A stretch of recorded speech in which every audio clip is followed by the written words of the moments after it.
बिस्मिल्लाहिर्रहमानिर्रहीम, अस्सलाम वालेकुम एंड गुड मॉर्निंग कहेंगे आपको और वेलकम भी करेंगे अपने शो में जिसका नाम है सुबह से आगे जुम्मा। आप तमाम लोगों को बहुत बहुत मुबारक हो। वक्त आ चुका है कि हमने रीबूट करना है, एक वक्फा लेना है सो दैट जो पूरा हफ्ता गुजरा है ना, जो हम भागते दौड़ते रहे हैं, अपने कामों में मसरूफ़ रहे हैं, एक पॉज का वक्त आ चुका है, थोड़ा सा रुकने का वक्त आ चुका है और इस रुकने में हम आपके साथ मौजूद है। मेरा नाम आयशा यूसुफ है। मेरा नाम अनम अहमद है। मेरी तरफ से भी प्रोग्राम में आपको बहुत वेलकम और जुम्मा बहुत मुबारक हो और आई होप कि आप वीकेंड की तैयारी कर चुके होंगे। वैसे मैंने कल ही कह दिया था आप शायद वीकेंड की तैयारियां कर चुके होंगे, लेकिन आज तो ऑफिशियली चूंकि आज जुम्मा आ चुका है, तैयारियां आखिरी मराहिल में दाखिल हो चुकी हैं। अगर आपका कोई प्लान है, आपने कोई दोस्तों के साथ हैंग आउट करना है या व्हाटसोएवर, लेकिन क्योंकि मौसम भी बहुत अच्छा हो रहा है, लेकिन जिनका बाहर जाने का प्लान है ना, वो प्लान तो खराब होता हुआ मुझे नजर आ रहा है। क्योंकि इस वक्त भी आप सुन रहे हो हमारे स्टूडियो के अंदर मुझे आवाज आ रही है, बारिश शुरू हो, बारिश में भी कहीं जाके किसी स्पॉट पे पकोड़े खाने का अपना ही मजा है आयशा। आई डोंट नो, किसी का हो सकता है आउटडोर का प्लान हो तो फिर क्या करेगा बंदा। आउट ऑफ सिटी ना जाए, अवॉइड करें, खासतौर पे नॉर्दर्न एरियाज को तो हम बात कर ही रहे होते हैं। लेकिन बहरहाल इस वक्त इस्लामाबाद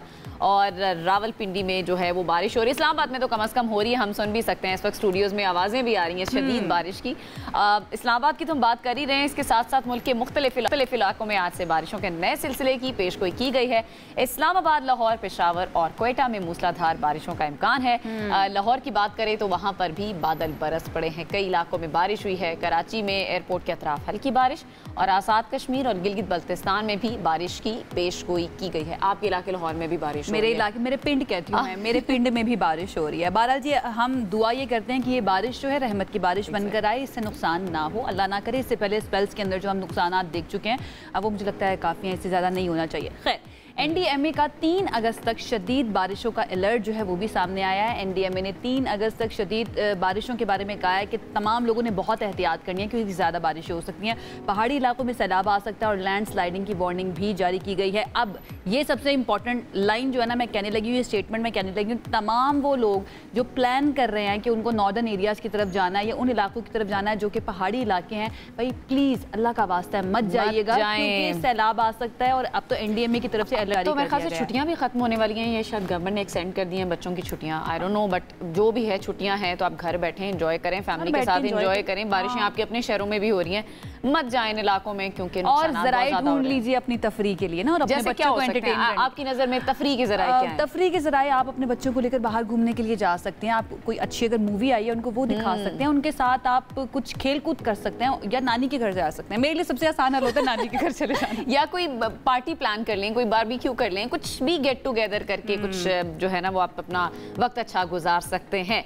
जनाब, आगे क्या है हमारे पास? आगे हमारे पास शुरू हो चुका है, अगस्त शुरू हो चुका है अल्हम्दुलिल्लाह। मैं आज़ादी का महीना इसको कहती हूँ और इसके अंदर जो है ना ख़ास तौर पर हम की जानिब से एक, हम कह सकते हैं, कैंपेन शुरू की जाती है उन तमाम लोगों के लिए जिनको अनसंग हीरोज़ कहते हैं, जिनके बारे में ये कहा जाता है कि वो ठीक है नॉर्मल काम करें, हम उनको फॉर ग्रांटेड लेना शुरू कर देते हैं, लेकिन तुमसे, मुझसे और हमसे पाकिस्तान मिलकर बनता है। हमें ये समझना बहुत ज़्यादा ज़रूरी है। हम नेटवर्क का तमाम हीरोज़ को सलाम। आइए मिलकर अपने उन हीरोज़ का जश्न मनाएं जो हम में से हैं, हमारे सामने रहते हैं और जो हमें दूसरों की मदद करते हैं। जो मसाइल के अंधेरों में भी इल्म को चुनते हैं, हम उन्हें सुनते हैं।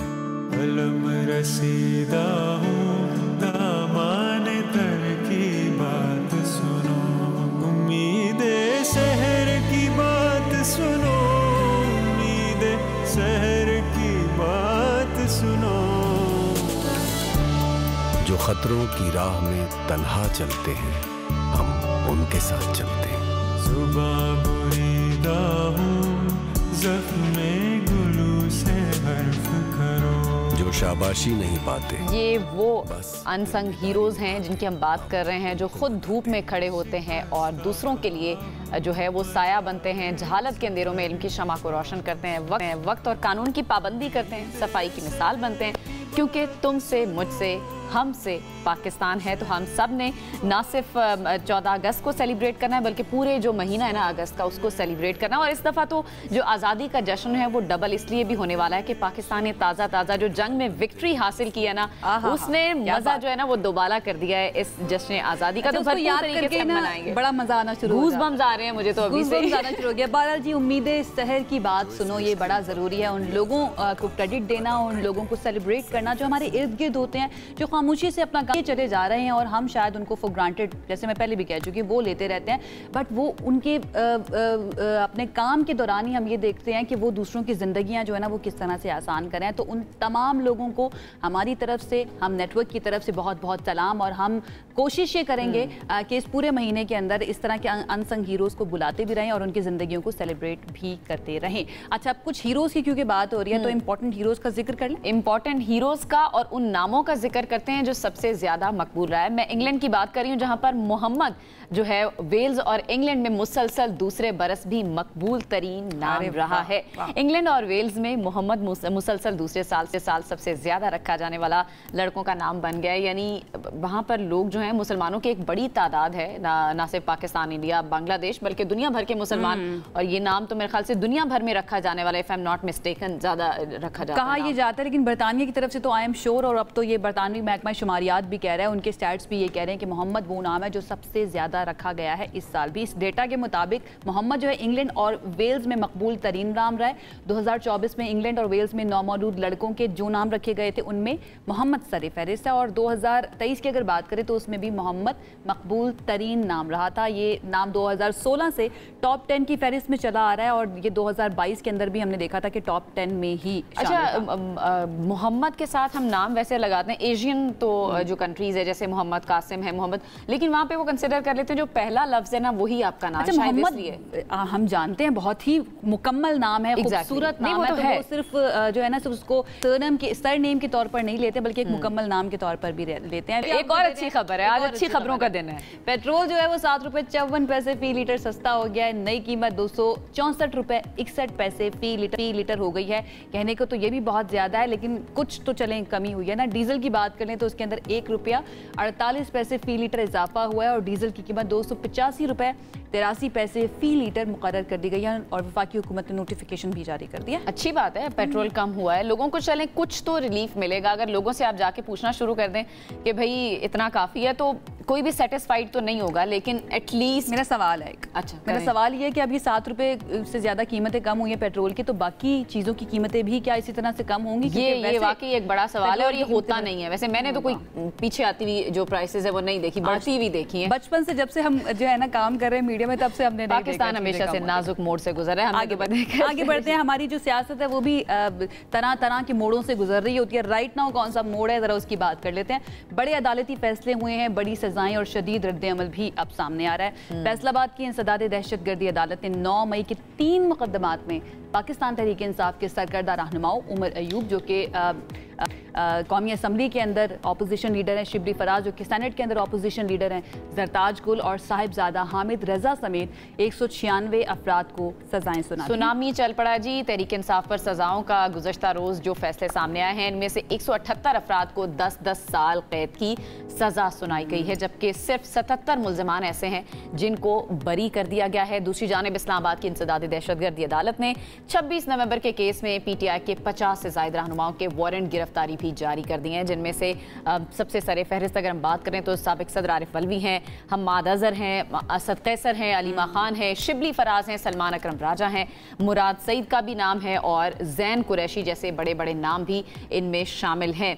तो सवाल यह है कि PTI पर जो मुसीबतें आ रही हैं ये कब थमेंगी, और ये सिलसिला जो है इसी तरह ही चलता रहेगा, ये कितना मजीद सख्त इनके लिए एक्चुअली होने क्या जा रहा है। और ये जो हम इटर्नल रेकरेंस अपनी पॉलिटिक्स के होते हैं, एक साइकिल जो चलता है ऑपोजिशन के ऊपर, हमेशा जब भी कोई केसेस चलते हैं तो वो कहते हैं कि हमें सियासी इंतकाम का निशाना बनाया जा रहा है। आखिर ये कब तक चलेगा, और इसके अगर हम इन द लॉन्गर रन देखें तो इम्प्लीकेशंस क्या हो सकती है। हमारे साथ इस वक्त पिलडैट के सरबराह अहमद बिलाल महबूब साहब मौजूद हैं, उनसे इस बारे में बात करते हैं। अहमद साहब, थैंक यू सो मच हमें ज्वाइन करने के लिए। आई होप आप ठीक ठाक हैं, आपको गुड मॉर्निंग भी कहूँगी। ये जो हमारे मुल्क के अंदर एक रिलेशनशिप है हुकूमत और अपोजिशन के दरमियान, एंड इट डजंट मैटर कि कौन सी जमात की हुकूमत है और कौन सी जमात जो है ना उसकी अपोजिशन है, ये ताल्लुक मुझे तब्दील होता हुआ नज़र नहीं आ रहा है। और आप तो एक थिंक टैंक को भी हेड करते हैं, आपने क्या ऑब्जर्व किया ओवरऑल? बहुत शुक्रिया। देखिए, ये गवर्नमेंट और अपोजिशन का जो ताल्लुक है, एक हद तक तो उनके दरमियान कशाकश होना और टेंशन होना और किसी हद तक पोलराइजेशन होना ये नेचुरल है, क्योंकि आफ्टर ऑल वो दोनों एक दूसरे की अपोजिशन में है। तो अपोजिशन हुकूमत के खिलाफ और हुकूमत अपोजिशन के खिलाफ कहती और बयान करती रहती है। लेकिन ये एक हद से आगे जब निकल जाता है, जब ये गिरफ्तारियों तक नौबत आती है, तो फिर ये ताल्लुक नॉर्मल नहीं रहता। ये किसी डेमोक्रेसी के लिए नॉर्मल नहीं है। और जो कुछ अनफॉर्चुनेटली 9 मई को हुआ था, वो भी कोई डेमोक्रेटिक प्रोसेस का हिस्सा नहीं था। अगर ये सिर्फ मुजाहरा होता या किसी सिविलियन सेटअप पे पार्लियामेंट के सामने, असेंबली के सामने को मुजाहरा होता, तो उसकी बात अलग थी। लेकिन ये फौजी इंस्टॉलेशंस पे और फौजी दफातर और रिहाइश गाहों के बाहर न सिर्फ ये कि मुजाहरे हुए, बल्कि उन पे हमला हुआ, उनको जलाया गया। तो ये इस लिहाज से गैर मामूली बात है, और उसके असरात भी, उसका जो रद्दअमल है वो भी गैर मामूली होना था। जो अलबत्ता थोड़ी सी मेरे लिए चंपे की बात है वो ये कि ये काफ़ी ताखीर से फैसला हुआ। इसका बर वक्त फैसला होना चाहिए था, क्योंकि उसके लिए कोई बहुत ज़्यादा सबूत और इन्वेस्टिगेशन की ज़रूरत नहीं थी।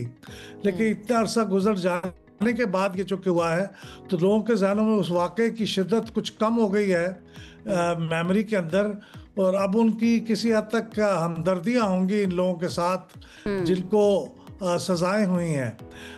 तो इस लिहाज से मुल्क के अंदर सियासत में, मुल्क की जमहूरियत में और मुल्क के पार्लिमानी निज़ाम में एक तकरीबन भौचाल किसी कैफियत होगी, क्योंकि बड़े मैसिव स्केल पे लोग डिस्क्वालीफाई होंगे, उनकी जगह फिर बाई इलेक्शंस होंगे, उसके नतीजे में फिर एक मिनी इलेक्शंस की सी कैफियत पैदा हो जाएगी। पाकिस्तान के लिए अहमद साहब इसका क्या मतलब है? पाकिस्तान वो जरा ठीक है, आपका पॉइंट आ गया। पाकिस्तान की जमहूरियत की अगर हम बात करें, तो आपको क्या लगता है इसका क्या मतलब है, इस सारी सिचुएशन का पाकिस्तान के लिए क्या मतलब है? और जब ये जमहूरियत के निज़ाम के अंदर ऑपोजिशन और हुकूमत का इस तरह का, ये जो कशाकश की आपने बात की, इस तरह का जब रिश्ता होता है या इतने ज़्यादा इख्तलाफात बढ़ जाते हैं, तो आपको लगता है कि ज़्यादा नुकसान होता है उस मुल्क को, या फिर it's normal, it can go along hand in hand? देखिए, अब ये हो जाने के बाद दो पॉसिबिलिटीज़ है। एक पॉसिबिलिटी तो ये है कि ये सिलसिला यूं ही चलता रहे या इसमें कुछ इजाफा हो जाए। उस सूरत पे तो मुल्क की जमहूरियत का भी नुकसान है, और जो पार्टी है अपोजिशन की PTI, उसका भी नुकसान है, और वो तमाम अफराद जो इस पे मुलव्वस हैं उनका भी नुकसान है। लेकिन अगर ये पार्टी ये इससे सबक सीखती है कि अब हमें कोई थोड़ा सा रिकॉन्सिलिएशन की तरफ जाना चाहिए और बातचीत होनी चाहिए, और जो गलतियां हुई हैं उनके ऊपर कुछ थोड़ा सा नदामत का इजहार भी करने में कोई हर्ज नहीं है, तो उस सूरत में फिर सूरत हाल बेहतरी की तरफ जा सकती है। तो अब ये टोटली डिपेंड करता है कि PTI की क़यादत क्या फ़ैसला करती है। क्या वो डव्स की बात मानते हैं और कोई सुलह की तरफ आते हैं, या फिर वो हॉक्स की बात मानते हैं और उसके नतीजे में मजीद राइट। ये तो अभी अहमद बिलाल साहब देखना पड़ेगा। जिस तरह आपने पहले भी कहा कि ये जो सजाएं हुई हैं ये थोड़ी सी ताख़ीर से हुई हैं। PTI भी इंतज़ार कर रही थी कि ये जो फैसला आना है ये जल्दी आ जाए, ताकि वो अपनी अपील का जो हक है वो इस्तेमाल कर सकें। अब ऑप्शंस क्या हैं PTI के पास, क्योंकि PTI तो उसको इंतकाम करार दे रही है। किन फोरम्स पर अपील की जा सकती है इन सजाओं के खिलाफ? अपील के लिए तो उनके पास फोरम मौजूद है और कई स्टेप्स में हो सकता है। हाई कोर्ट में जाएंगे और फिर सुप्रीम कोर्ट में भी जाएंगे, और दरमियान में आपको मालूम है अगर कुछ चीज़ों को डिले करना मकसूद हो तो इंट्रा कोर्ट्स अपील भी कर ली जाती हैं, फिर रिव्यू भी होता है। तो दो कम से कम फोरम मौजूद हैं, जो 4 और 5 भी हो सकते हैं। तो ये तो अभी फोरम तो बहुत मौजूद था, लेकिन इस अरसे में अगर हाई कोर्ट कोई स्टे ऑर्डर वगैरह ना दे तो लोगों की गिरफ्तारियां हो जाएंगी, वो जेल में चले जाएंगे, डिस्क्वालिफिकेशन का प्रोसेस भी शुरू हो जाएगा। तो अपील के फोरम मौजूद हैं, और अच्छी बात यह है कि फ़ैसला अगर हो जाए तो उसके बाद फिर अपील का प्रोसेस शुरू हो जाता है। अगर फैसले ही लटके रहें तो फिर लोगों के पास अपील का भी ऑप्शन मौजूद नहीं होता। बिल्कुल राइट। ठीक है, बहुत शुक्रिया। अहमद बिलाल महबूब साहब हमारे साथ मौजूद थे, पिलडाट के सरबरा, अपना इनसाइड सिचुएशन पर दे रहे थे। इसके ऊपर हमने रुकना नहीं है, मजीद एनालिसिस भी हमें चाहिए, मजीद इसको हमने और समझना है कि पाकिस्तान की सियासत के लिए इस फैसले का, इन फैसलों का क्या मतलब है। एक ब्रेक के बाद इस पर बात करेंगे, मजीद समझेंगे, साथ रहिए। ब्रेक के बाद आपको कहेंगे खुशामदीद। मुल्क की सियासी सूरत हाल के हवाले से हम बात करें, खास तौर पर कल जो फैसले सामने आए हैं पाकिस्तान तहरीक इंसाफ का, इसके बाद मुस्तकबिल क्या होने वाला है और फ्यूचर में फैसले क्या करने वाली, इस पर हमने बात करनी। हमें इस वक्त स्टूडियोज में ज्वाइन कर रहे हैं सीनियर तज्जियाकार शौकत पराचा साहब। अस्सलाम वालेकुम, गुड मॉर्निंग। कैसे हैं आप? ठीक है, ठीक है, खैरियत से हैं? बिल्कुल ठीक है। शौकत पराचा साहब, जो डायनामिक्स बदल रहे हैं और जो एक्सपेक्टेड भी था, जो फैसला कल आया है, अब PTI का जो मुस्तकबिल है, खासतौर पर जो तहरीक चलाई जानी थी तहरीक इंसाफ की जानिब से, उसका मुस्तकबिल आपको क्या नजर आ रहा है? तहरीक का मुस्तकबिल पहले तो PTI का अपना मुस्तकबिल क्या नजर आ रहा है? मैं तहरीक पे आ जाता हूँ, चलें, क्योंकि 5 अगस्त आ रही है। बात यह है कि कल अगर ये गिरफ्तारियाँ नहीं होती या ये सज़ाएँ नहीं आती तो क्या तहरीक का मोमेंटम था? हमें तो मोमेंटम नहीं नज़र आ रहा था, ना ग्राउंड पे नज़र आ रहा था, ना पार्टी में कुछ ऐसा नज़र आ रहा था। और मैं शायद आपके शो में पहले भी कह गया था एक दिन कि वो अगस्त हो या सितंबर हो या नवंबर हो, ये इस वक्त मुल्क में तहरीक चलने के मौसम नहीं है। इस वक्त मुल्क में कुछ और मौसम है, और मौसम ये है कि पाकिस्तान और अमेरिका का तिजारती मुआहदा हो रहा है। पाकिस्तान के अंदर अमेरिका आकर तेल की तलाश करके पाकिस्तान के अंदर एक जो उम्मीद ही कर सकते हैं, तवक्को ही कर सकते हैं कि खुशहाली का दौर होगा। ये आजकल दिन है पाकिस्तान के जंगें जीतने के, ये दिन है पाकिस्तान का प्रोफाइल ऊपर होने के। ये तहरीकें जो हैं वो, मैं कल से ये डिबेट हो रही है कि जी वो उनको पकड़ा गया है, उनको सज़ा हुई है क्योंकि ये तहरीक आ रही थी। क्या अक्टूबर में ये लोग सज़ा हो गए थे? जो अक्टूबर वाला भी इनका एहतजाज नाकाम हुआ। नवंबर में 26 नवंबर को क्या हुआ? ये लोग वेरी मच देवर देयर। बात ये है कि स्पेशली पंजाब से नहीं रिस्पॉन्स मिल रहा। और ख़ान साहब ने ख़ुद भी 25 मई 2022 को, जब आपको याद है, पेशावर से हेली पे बैठ के स्वाबी आए थे, स्वाबी से फिर वो इस्लामाबाद की तरफ आए थे, तो एहतजाज कामयाब नहीं हुआ था। पंजाब नहीं खड़ा हुआ, लाहौर नहीं खड़ा हुआ, सियालकोट नहीं आया, जेलम नहीं आया, चकवाल नहीं आया। हाँ, वो ये ज़रूर कहते हैं कि जी हमारे रास्ते में रुकावटें डाली जाती हैं, बंद किए जाते हैं रास्ते। तो तहरीकें कोई प्लेट में रख के तो नहीं कामयाब हुआ करती कि आपने तहरीक की बात कर दी और उधर से यस हो गई। तहरीकें, पीपल्स पार्टी ने भी तहरीक चलाई है, उनको पता है कि तहरीक में क्या क्या नुकसानात होते हैं। इसलिए ये जो PTI वाली अब बात है, PTI ये जो मानी खेज मुस्कुराहट आती है ना आपके चेहरे पर, ये मुझे बड़े मजे की लगती है। अच्छा, ऑप्शंस की चले हम बात कर लेते हैं। अब ये फैसला आ गया है, अपील तो वो करेंगे, लेकिन साथ ही साथ ये भी आवाज़ें आना शुरू हो गई कि शायद पार्लियामेंट को भी छोड़ दें। इस्तीफे बड़े पसंद है PTI को, वो कहते हैं कि इस्तीफे भी दे सकते हैं पार्लियामेंट से। इम्कान आपको लगता है कि ये अक्लमंदाना या मंतक के मुताबिक होगा फैसला राइट नाउ इस सिचुएशन में, अगर पार्लियामेंट को छोड़ दिया जाता है? वो कहते हैं कि one never puts twice his feet in the same river. But PTI से कुछ भी एक्सपेक्ट किया जा सकता है। मैं उसी तरफ आ रहा हूँ ना कि जब उन्होंने 10 अप्रैल 2022 को अदम एतमाद के बाद, जो कि बाय ऑल मीन एक कॉन्स्टिट्यूशनल एंड लीगल काम था, उसमें देयर वाज नथिंग अनकॉन्स्टिट्यूशनल, उसके बाद उन्होंने किसने मशवरा दिया कि पंजाब हुकूमत तोड़ दी? खुद उस वक्त के वज़ीर आला पंजाब परवेज़ इलाही ने कहा था कि मैं तो आखिरी दम तक मना करता रहा।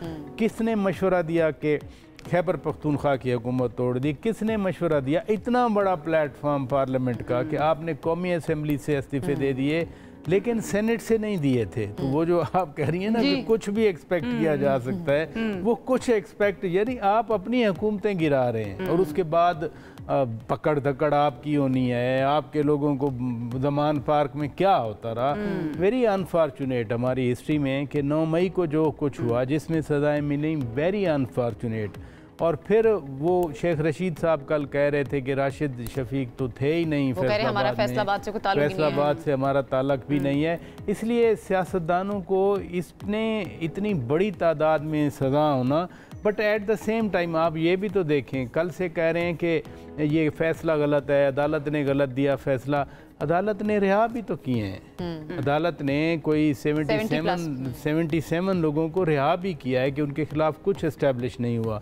अदालत ने फवाद चौधरी साहब को भी बरी किया है। अदालत ने जैन कुरैशी साहब को भी, ख्याल कास्त्रो जो हैं वो तो खास करीबी थे खान साहब के, इधर भी मिलते थे। लेकिन इन पे सवालात भी तो उठ रहे हैं ना कि जिनको रिहा कर दिया, अबूदर शाह महमूद कुरैशी को रिलीफ मिल गया, फिर उनके बेटे को मिल गया, वो डॉट्स कनेक्ट किए जा रहे हैं। फिर एक तरफ सवाल ये भी किया जा रहा है कि एक सर्टेन टाइम पीरियड के बाद बाद किसी भी पार्टी के ऊपर जब मुश्किल टाइम आता है, माजी में हमने देखा नून लीग पर, पीपल्स पार्टी पर, एक सर्टन टाइम पीरियड के बाद रिलीफ मिल जाता है, 2 साल 3 साल 2.5 साल के बाद। पीटीआई का मुश्किल वक्त खत्म होने का नाम नहीं ले रहा, इसकी क्या वजह है? डॉट्स और पीटीआई में ये शकूक व शुबात की बात कर रही थी, उनकी स्माइल ने मुझे जवाब दे दिया। ठीक है, देखें ये चलती हैं सियासत में चीज़ें। मखदूम शाह महमूद कुरैशी साहब 2 साल से ज़्यादा जेल में रहे हैं, इसमें कोई शक है, और उन्होंने जेल में बैठ के सियासी बातें की हैं, गैर सियासी बातें नहीं की। क्या सियासी बातें की? उन्होंने कहा कि मुझसे भी पूछ लेते, मेरा भी 40 साल का सियासत का ताल्लुक़ है, हम लोग जो जेल में पड़े हैं हम भी शायद को अच्छा मशवरा दे देते। फिर उन्होंने वो बात की जिस पे साइन डॉक्टर यास्मीन राशिद साहिबा के थे, जिसमें एजाज चौधरी साहब के साइन थे कि आप सियासत हैं, सियासी लोग हैं, सियासी लोगों से बातें करें। इधर से गैर सियासी रवैये हैं। गैर सियासी रवैये क्या हैं कि to answer your previous question even, एक ऑब्सेशन है कि पाकिस्तानियों उठ खड़े हो जाओ, चलो जी चलते हैं जी, एहतजाज करो, हर चीज़ तहस नहस कर दें, हर चीज़ जो है वो ऐसे थोड़ी सियासत चलती है। जो मादी में सबक सीखा गया है, तहरीकें उन्होंने भी चलाई हैं, बट उन्होंने चार्टर ऑफ डेमोक्रेसी साइन किया, उन्होंने बैठ के आपस में बातचीत की, मुज़ाकरात की है, सियासत को एक आगे रास्ता दिया। जब चार्टर ऑफ डेमोक्रेसी में एक कुछ असूल तय पाए थे पाकिस्तान की सियासत के कि टांग नहीं खींचनी, जो हुकूमत आएगी मुद्दत पूरी होगी, फिर खान साहब खड़े हुए, उन्होंने कहा कि ये तो मुकमुका की सियासत है, ये तो एक दूसरे को कवर करने की सियासत है। यानी जब सियासी एक डायरेक्शन बन गई थी कि सियासतदान किसी का वो आलाकार नहीं बनेंगे, लेग पुलिंग नहीं करेंगे, उसमें खान साहब ने आके ये रिवाज डाला। अब भी जो है वो उनके 100 के करीब उनके कौमी असेंबली के अरकान है, इतनी बड़ी तादाद में ऐसे ही क्या फ़र्क डाला भाई आपने कौमी अच्छा आपने बड़ी अच्छी बात की बराचा साहब कि कुछ मुबस्सरीन ये भी कहते हैं कि इससे पहले जो जमातें थी वो भी एहतजाज करते थे, उनकी भी स्कैंडल्स आते थे, but there was still discipline in the politics of Pakistan. ये जो हमें नज़र आता है ना राइट नाउ, अजीब सी हरीफाना कशाकश और बेहंगम हालात नज़र आते हैं, वो पीटीआई की बात आती है, ये मुबस्सरीन कहते हैं। खैर जी, बहुत शुक्रिया, हमारे पास वक्त खत्म हो चुका है इस इशू के ऊपर। आप जी शौकत पराचा साहब का तज्जिया, लेट्स सी अब क्या होता है पाकिस्तान की सियासत के अंदर, आपको बताते रहेंगे जो भी डेवलपमेंट्स होती रहेंगी। अभी एक ब्रेक की तरफ जाते हैं, ब्रेक से वापस आएंगे तो मज़ीद बात करेंगे, साथ रहिए। वेलकम बैक, आपको कहेंगे सुबह से आगे में, और ये सेगमेंट जो है उन तमाम लोगों के लिए जो बहुत ज़्यादा ऑनलाइन शॉपिंग करते हैं और जो भी पार्सल आता रहता है ना चुप करके उठाकर घर में रख लेते हैं। ये मैं इनसे बात करने लगी हूँ, मेरी को होस्ट जो है ना ये बहुत ज़्यादा ऑनलाइन। हाँ, लेकिन मैं वो वाले पार्सल वसूल करती हूँ जो नोन होते हैं, मैं अननोन पार्सल कभी भी वसूल नहीं करती। ये खबर जो है लड़ना नहीं है, मैं बता रही हूँ, ये जो हम खबर दे रहे हैं ना, जो आयशा जिसके बारे में बात करना चाह रही है, ऑनलाइन वो लोग जो ऑनलाइन ज़्यादा शॉपिंग करते हैं, लेकिन वो अननोन पार्सल को भी कहते हैं कि ठीक है आ गया जो अब रख ही लेते हैं, माल है हम रख लेते हैं। मुफ्त का नहीं होता ना असल में। चलिए डिटेल थोड़ी सी बता देते हैं कि कभी आपके घर में कोई ऐसा पार्सल आपने वसूल किया जिसके बारे में आपको कुछ भी मालूम नहीं है, लेकिन आपने उठा के जो है ना उसको रख लिया। कुरियर वाला आता है, दरवाज़ा खटखटाता है, आप खुशी से कहते हैं कि हाँ ठीक है जी मेरा ही पार्सल होगा, ये सरप्राइज गिफ्ट होगा, लेकिन अगर आपको असलियत पता चलेगी तो आप परेशान भी हो जाएंगे और हैरान भी हो जाएंगे, और उसके बाद होशियार रहना बहुत ज़्यादा ज़रूरी हो जाएगा, क्योंकि ये कोई गिफ्ट नहीं होता बल्कि फ्रॉड की एक नई शक्ल अब सामने आ चुकी है। इन दिनों मुल्क भर में अगर हम गए सरप्राइज गिफ्ट स्कीम के नाम पर एक ऑनलाइन फ्रॉड का नया सिलसिला भी सामने आया है। अब ये ऑनलाइन फ्रॉड हो किस तरह से रहा है? फ्रॉडिये जो है वो कुरियर कंपनियों के जरिए कीमती अशिया के नाम पर पार्सल भिजवाते हैं और इन अफराद को देते हैं कि जी आज ही लें, आधी कीमत पर लें, मगर अंदर से जब वो खोलते हैं तो या तो वो फिर खाली डब्बा होता है या फिर उसके अंदर कोई बहुत ही घटिया चीज होती है। जब वो अंदर लेके जाते हैं, खोलते हैं, कुरियर वाला तो जा चुका होता है, फिर पता लगता है कि जी अंदर तो वो खोलने नहीं देते हैं, खोलने नहीं देते, पैसे लिए बगैर नहीं खोलने देते हैं। खैर ये तो कोई भी कुरियर कंपनी आपको पहले नहीं खोलने देती, लेकिन सवाल ये है कि अगर आपने कोई चीज़ मंगवाई नहीं है, पार्सल आ गया और वो उसी वक्त आपको आपके डोर पे ऑफर कर रहे हैं कि भाई अभी लें तो 50% आपको डिस्काउंट मिलेगा, और लोग इस तरह के स्कैम में आ भी जाते हैं। नॉर्मली हमने देखा आ जाते हैं। पता नहीं, मैं तो नहीं आती, मुझे तो ये हो कि इस डब्बे के अंदर है क्या भाई, कोई और इलीगल किस्म की चीज़ ना हो। हमारे लोग कर रहे हैं, लोग तो फिर क्या ही बात है। इस वक्त मौजूद है साबिक एडिशनल DG FIA क्राइम अमार जाफरी साहब, उनसे इस बारे में बात करेंगे, लेकिन इसकी मजीद डिटेल में जाऊँगी, ज़रा बैकग्राउंड मजीद हम जान लें। तो हमारे रिपोर्टर जो हैं हम न्यूज़ के, हुनैन अमीन, उन्होंने इसके ऊपर एक रिपोर्ट तैयार किया, तो पहले ज़रा उनकी तरफ चलते हैं, उनसे जान लेते हैं। आप दोनों को वेलकम करेंगे। हुनैन, सबसे पहले तो ज़रा ये बताइए, ये क्या स्कीम है, कहाँ से शुरू हुई, कौन कौन से शहरों के अंदर हो रही है, डिटेल बताइए इसका। यूं कह लें कि दुनिया भर में बहुत तरीके के स्कैम्स होते हैं, उनमें से सिर्फ एक महज एक तरीका है इसमें लोगों को बेवकूफ़ बनाया जाता है और उनसे पैसे ऐंठे जाते हैं। हम भी शख्स के साथ कभी ना कभी इस तरह का फाइनेंशियल स्कैम हुआ ही होता है। हमें पता होता है कि इस बंदे के साथ ये स्कैम हुआ है, फॉर दैट मैटर। इस तरह का इसी तर्ज का एक नया स्कैम है, क्योंकि जिस तरह स्कैमर्स हैं वो भी देख रहे हैं कि लोग चूंकि चालाक होते जा रहे हैं या समझदार होते जा रहे हैं या पैरानॉइड होते जा रहे हैं, तो वो भी नित नए तरीके अपनाते रहते हैं। और उनका फायदा ये होता है कि अगर एक बहुत कलील तादाद लोगों की भी उनके हत्ते बेवकूफ बन जाए तो उनका तो फायदा ही है, क्योंकि ये तो जाहिर है स्कीम के तहत। तो ये इस तरह से कुछ केसेस रिपोर्ट हुए और से पता चला कि जितनी वसी अराजी में, मतलब अलग अलग मुल्क के हिस्सों में इस तरह से अगर एक ही तर्ज का स्कैम हो रहा है, तो पता चलता है कि ये कोई स्कीम है बाकायदा जो मखसूस तरीके से अमल में लाई जा रही है। मिसाल के तौर पर जैसे अभी आपने एक केस बताया कि सरप्राइज पार्सल का एक मामला है कि आपके घर पर कोई आता है और बोलता है कि भाई हमारे पास एक स्कीम है आपके लिए, आपका ये तोहफा है या ये हमारे पास एक पार्सल है, इसमें जो अशिया मौजूद हैं उनकी कीमत मिसाल के तौर पर 6,000 है, लेकिन अगर हमारे पास स्कीम के मुताबिक अगर आप 3,000 का ले लें आप ये, तो ये आपका हो जाएगा और ये तमाम चीजें आपकी हैं। बस एक शर्त ये है कि आप खोलेंगे नहीं और चेक नहीं करेंगे और ये आपका है। तो मिसाल के तौर पर अगर वो 100 लोगों पर ये अप्लाई करते हैं और अंदर से अगर 200 रुपए का ही सामान निकलता है, तो इनके पास तो बैठे बैठे कितने 3 लाख रुपए घर में ऐसे ही आ गए। अगर इसमें से कुछ लोग भी इस पे मान जाते हैं।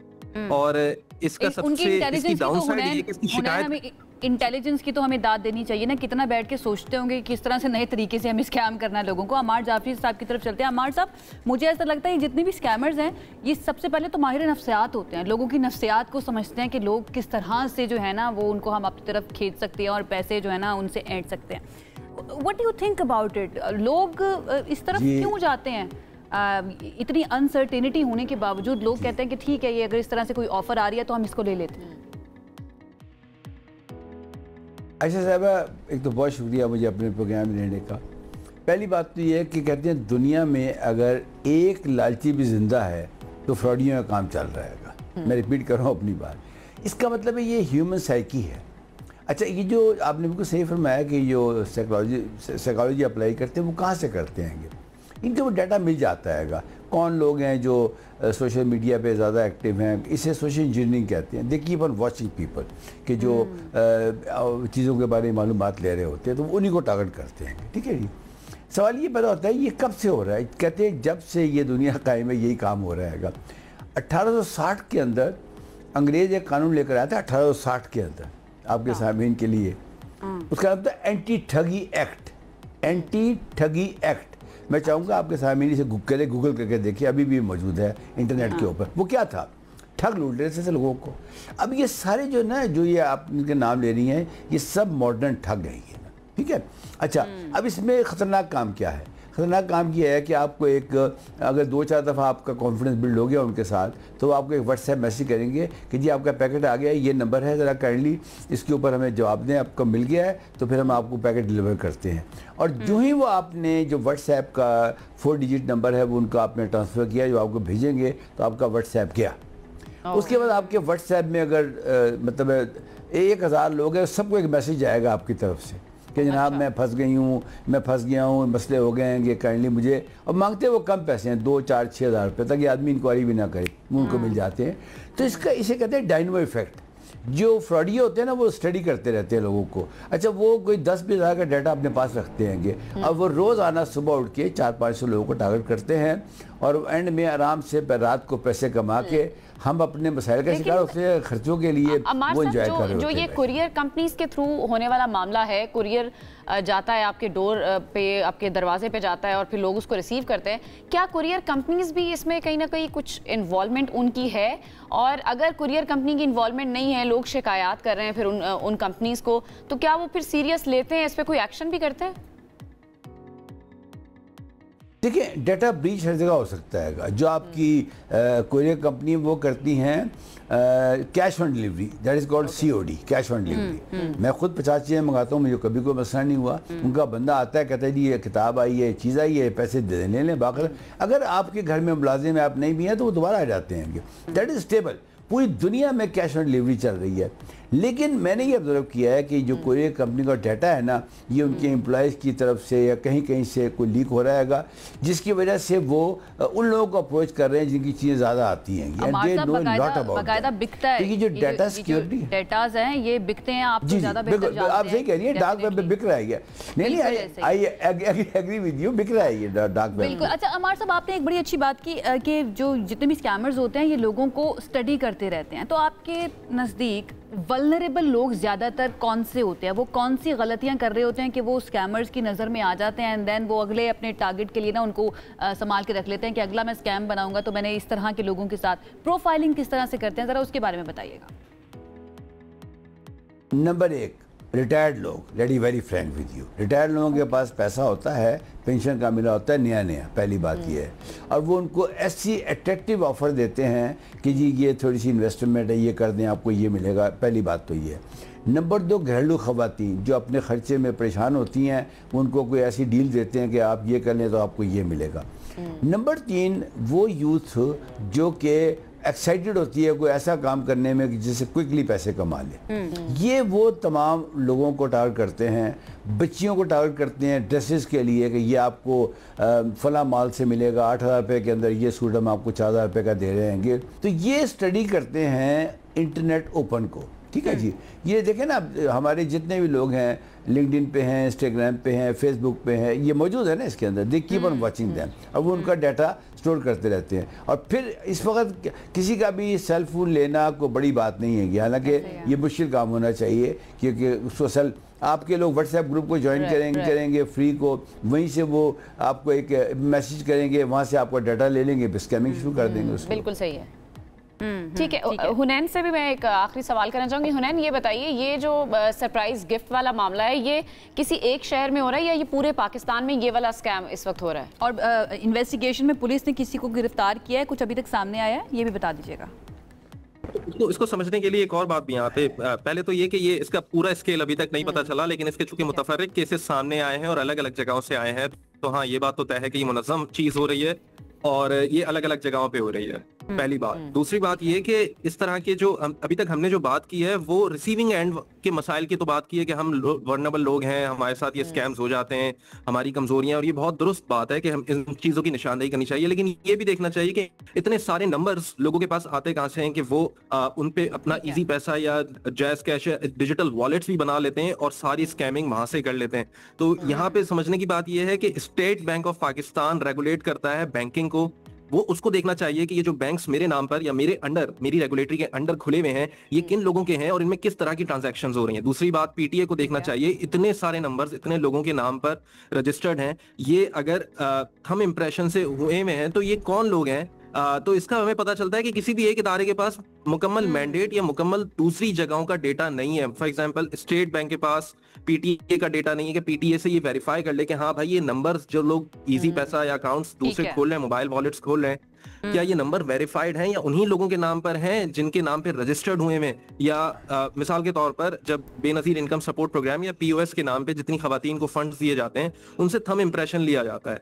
जब थंब इंप्रेशन वाले लोग अपने पास, हुनैन आप ये कह रहे हैं कि इस तरह के फ्रॉड्स को रोका जा सकता है या स्कैम को कम किया, स्कैमर्स को रोका जा सकता है और स्कैम्स को कम किया इंतहाई चंद इकदाम करके। ठीक है, बहुत शुक्रिया आपका हुनैन, आपने हमें ज्वाइन किया। एंड अमार जाफरी साहब आपका भी बहुत शुक्रिया, आपके इनसाइट्स जो हैं वो बड़ी इंपॉर्टेंट एंड डेफिनेटली लोगों के लिए रहनुमाई भी बड़ी अच्छी होगी। तो तमाम लोग जो इस वक्त देख रहे हैं जो बहुत ज़्यादा ऑनलाइन शॉपिंग करते हैं, मैं खुद भी करती हूँ, आपने कोई भी पार्सल जो है ना वो रिसीव नहीं करना अनटिल उसके ऊपर आपका नाम हो और आपको पता हो कि ये आपने ऑर्डर किया था, अदरवाइज आपके साथ जो है ना वो स्कैम हो सकता है। एग्जैक्टली स्कैम हो सकते हैं। एक और बड़े अहम इशू पर हमने बात करनी है, वो मामला है जी फ़लस्तीन का। अब एक के बाद एक मुल्क जो है वो फ़लस्तीन को तस्लीम करने की बात कर रहे हैं। फ्रांस के बाद बरतानिया, फिर माल्टा और कनाडा ने भी फ़लस्तीन को जल्द रियासत तस्लीम करने का जो है वो इंदिया दिया है। कैनेडियन वज़ीर आज़म ने अपने बयान में कहा है कि फ्रांस और बरतानिया भी फ़लस्तीन को बतौर रियासत तस्लीम करने पर मशरूत जो है वो रजामंदी जाहिर कर चुके हैं। अब कनाडा और माल्टा का भी सितंबर में होने वाली अक़वाम मुत्तहिदा की जनरल असम्बली के इजलास में फ़लस्तीनी रियासत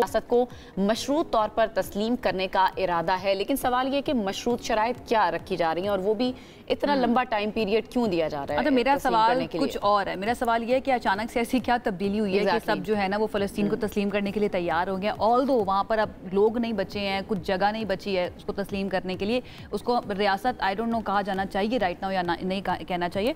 इस पर बात कर लेते हैं। हमारे साथ साबिक सफ़ीर मसूद खान साहब मौजूद हैं, उनकी तरफ चलते हैं। खान साहब, बहुत शुक्रिया हमें ज्वाइन करने के लिए। सबसे पहला मेरा सवाल ये कि हम देख रहे हैं कि अब कनाडा, माल्टा, उससे पहले फ्रांस ऐलान कर चुके हैं और अब बरतानिया जैसे ममालिक जो हैं वो भी कह रहे हैं कि फ़लस्तीन को हम रियासत तस्लीम कर लेंगे। अचानक से क्या तब्दीली आपने देखी है कि ये मुख्तलिफ रियासतें जो है ना वो फ़लस्तीन को तस्लीम करने के लिए, ऑल तो बड़ा खुशाइंद है, लेकिन तस्लीम करने के लिए तैयार हो गई हैं? एक तो बहुत बहुत शुक्रिया मुझे दावत देने का, लेकिन मैं ये कहूँगा कि ये फ़ैसला अचानक नहीं हो रहा बल्कि बहुत देर से हो रहा है। इस वक्त जो है तकरीबन 140 से ज़्यादा रियासतें, अक़वाम मुत्तहिदा की पूरी तादाद जो है 193 की है, उसमें से 140 से ऊपर जो हैं वो फ़लस्तीन को पहले से तस्लीम कर चुके हैं। तो ये बैनुल-अक़वामी बरादरी की आवाज़ है। इसमें जो देर की है वो अमेरिका और उसके हवारियों ने, अमेरिका और उसके हलीफ जो ममालिक हैं उन्होंने की है।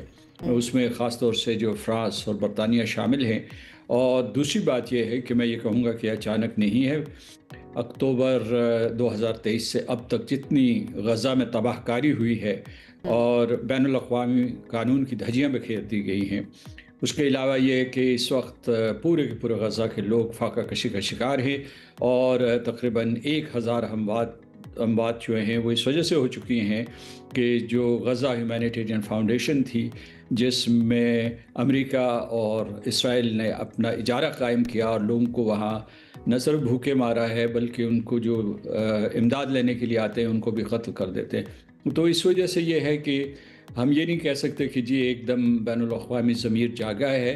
बैनुल-अक़वामी ज़मीर जो है बहुत देर से जागा है। और जो आपने एक अहम नुक्ता उठाया कि गज़ा तबाह हो चुका है, मगरबी किनारे में इतनी गैर कानूनी आबादकारी हो चुकी है, तो सवाल ये पैदा होता है कि ये जब रियासत बनेगी तो क्या ये मुत्तसिल होगी, क्या उसमें जियोग्राफिकल कॉन्टिग्यूटी होगी, या ये हिस्से बखरे होंगे, इसके टुकड़े होंगे। मतलब ख़ुद गज़ा जो है उसके ऊपर आबादकारी का सिलसिला शुरू हो गया है।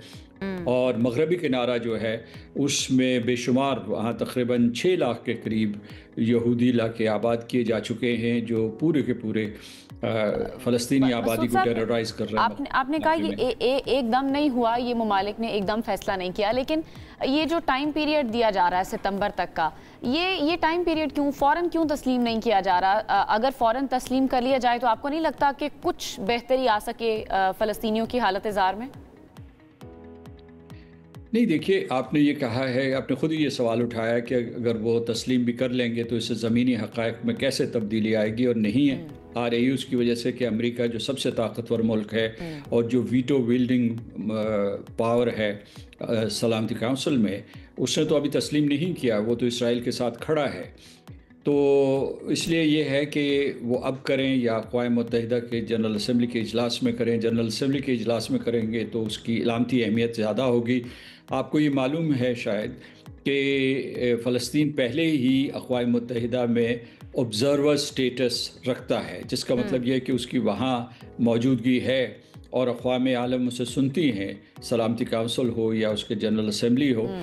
तो अमलन इसका उस वक्त कोई फ़ायदा हो सकता है जब अमेरिका ये तस्लीम करे। सऊदी अरब भी उनके ऊपर दबाव डाल रहा है कि आप फ़लस्तीन की रियासत को तस्लीम करें, लेकिन यहाँ जो है रियासत साजी का सिलसिला ख़त्म नहीं हो जाता। आपने जो है गज़ा को और मगरबी किनारे को जोड़ने होगा। आज तो ये हुआ है कि जब कनाडा ने ये ऐलान किया है कि वो फ़लस्तीन को तस्लीम करेगा, तो एक तरफ सदर ट्रंप ने यह कहा कि उसके ऊपर तजारती पाबंदियाँ लगाई जाएंगी या टैरिफ जो है उनके लिए बहुत मुश्किल बना दिए जाएंगे। दूसरी तरफ उन्होंने जो है पैलेस्टीनियन अथॉरिटी और PLA के ऊपर पाबंदियां लगा दी हैं, जिसका मतलब वो सफ़र नहीं कर सकते, यानी अपने मुल्क से बाहर नहीं जा सकते। उनके ऊपर इल्ज़ाम ये है कि उन्होंने 2002 के एक पीस अकॉर्ड की खिलाफ वर्जी की है।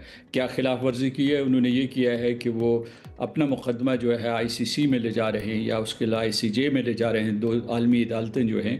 तो कहने का मतलब ये है कि सूरत हाल बहुत उलझी हुई है।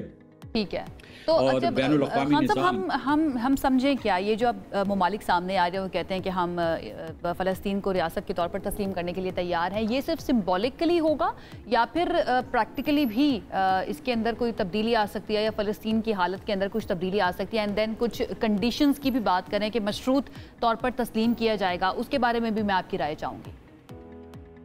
जी, मशरूत जो ख़ास तौर से बरतानिया का एलानिया था वो कुछ मशरूत सा था कि हम तस्लीम करने के लिए तैयार हैं अगर हमास ये कर दे या वो कर दे।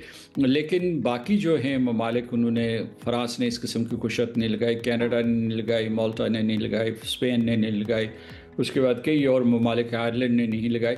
लेकिन इसमें मैं आपको एक नुक्ता, एक अहम नुक्ता बताना चाहता हूँ कि एक तो ये है, बल्कि 2 नुकात हैं। एक तो ये है कि मगरबी ब्लॉक में एक किस्म की बगावत है, एक मुतबादल या मुख्तलिफ नुक्ता नज़र अमेरिका के मुकाबले में उभर रहा है।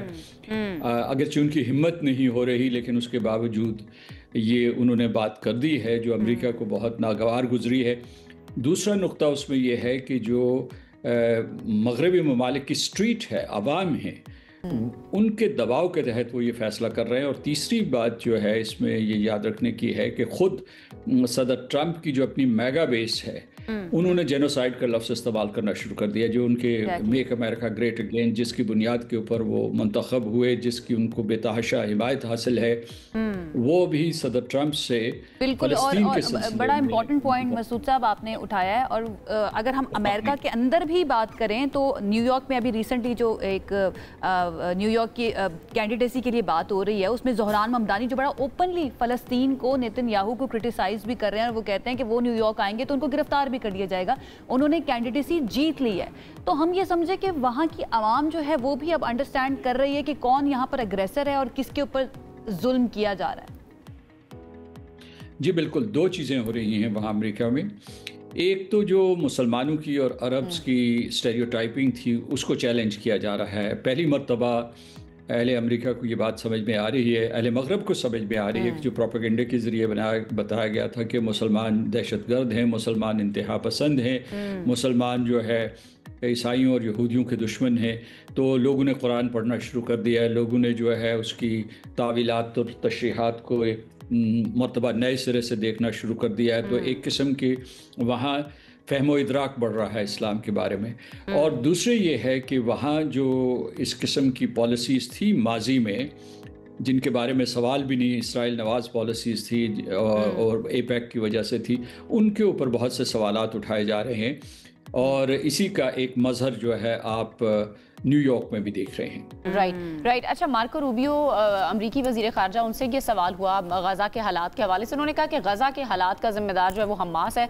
अगर वो हथियार डाल दे और गज़ा का आसान हल चाहते हैं तो फिर हमास को हथियार डालने होंगे और यरगमालियों को रिहा करना होगा। वो तो ये हल पेश कर रहे हैं। देखिए, ये एक नुक्ता नज़र वहाँ मौजूद है और इस वक्त जो हुक्मरान जमात है वो भी इसकी हिमायत करती है।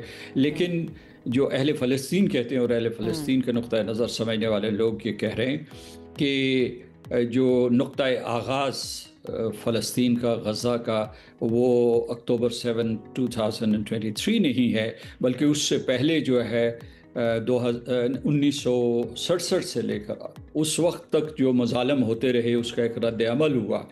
और इसमें हम ये नहीं कह रहे कि हमास का जो हमला था वो दुरुस्त था, लेकिन ये है कि जब इस किस्म का इस्तबदाद हो, जब इस किस्म का जुल्म हो, तो कोई लावा फट जाता है किसी वक्त। तो उस वक्त वो लावा फटा, उसका लावा फटने का क्या तरीका होना चाहिए था, तारीख़ गवाह है कि इस किस्म के जब हालात पैदा होते हैं तो जो रद्द अमल है उसके बारे में पेशीन गोई नहीं की जा सकती और उसे किसी ज़ाब्ता कार में नहीं लाया जा सकता।